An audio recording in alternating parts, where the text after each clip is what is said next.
toddobaadii ugu dambeeyay xariyaha qaxootiga Dadaab iyo Faafi ayaa waxaa ka jira kuleel aad u daran kuleelkaas oo saameyn ballaaran ku yeeshay bulshada qaybaheedii kala duwan ee ku dhaqan xariyaha qaxootiga Dadaab iyadoo taasi ay jirto ayaa waxa uu xarada ka dilaacay cudurka shuban-biyoodka oo loo yaqaan cholera kaas oo saameyn ku yeeshay bulshada qaybaheedii kala duwan haddaba si aan wax badan ugu ogaano ayaa waxaan xiriiro kala duwan la sameynay saraakiisha caafimaadka ee xarada qaxootiga ee Xagardheera waxay inoo sheegeen in ilaa ay hadda la helay kiisaskaas oo haatan qaarkood la dabiibay qaarka kalena ay jiifaan isbitaalka guud ee xarada qaxootiga ee Xagardheera Maxamuud Aadan Cigaal waxa uu ka warbixinayaa xaaladda xarada sida ay tahay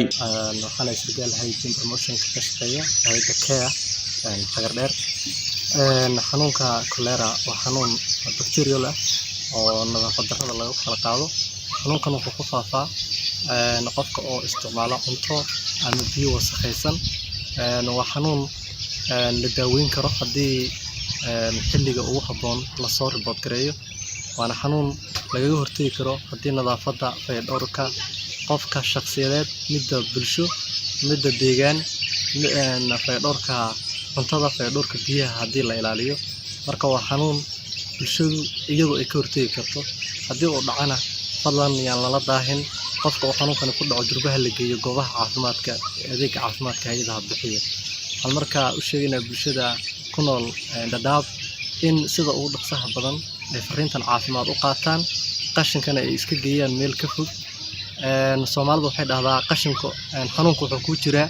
inta uu qashinku ku jiro marka bulshada waxaan u sheegaynaa in xanuunka cholera laga helay xarada Xagardheere sectionada F A J N iyo O marka dhammaan kiisaskana marka laga reebo hal kiis oo F8 inta kale waxa weeyaan waa positive RDT positive marka mar haddii positive lagu dhaana xanuunku wuu jiraa marka bulshadu fariinta sida ugu habboon ha u qaadato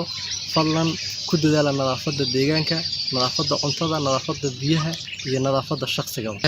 xaaladda guud ee caafimaadka xarada Xagardheera ma xumo haddaan nahay hay'adda care waan dadaalaynaa shaqaalahanaguna waxay maalin kasta ku howlan yihiin sidii bulshada ay u gaarsiin lahayn fariimo caafimaad si xanuunkan inta uusan meel fog gaarin loo qabto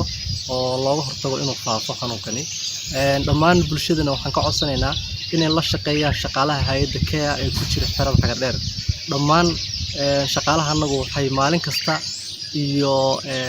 xilli kastaba ay heegan u yihiin sidii bulshada ay u gaarsiin lahayn fariimaha caafimaadka xanuunku wuu jiraa fadlan bulshaduna ha iska ilaaliso xanuunkan sida uu ku faafi lahaa hooyo iyo aabbo caruurtayna marka ay yimaadaan fadlan xilliyada muhiimka ah sida qeydada cuntada ka hor cuntada kadib marka musqusha ka soo baxaan marka ay hooyadu ilmaha ay ka bedesho